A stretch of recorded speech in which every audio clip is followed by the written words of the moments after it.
ராமதாஸ் தவறு என்னன்னா, அவர் செஞ்சு கொடுத்த சத்தியத்தை மறந்துட்டு மகனை மந்திரி ஆக்குனதுதான் அவர் செஞ்ச தவறு. அவர் சத்தியம் செஞ்சாருங்க அந்த கூட்டத்துல.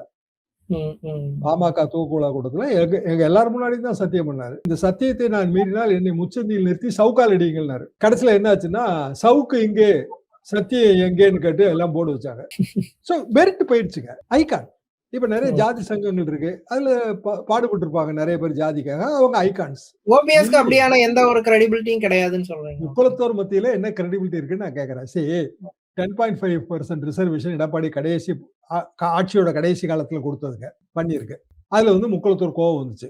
அப்போ ஓபிஎஸ் தானே அந்த மந்திரி சபையில இருந்தாரு. ஏன் முக்குளத்தூர் கோவம் வந்துச்சு?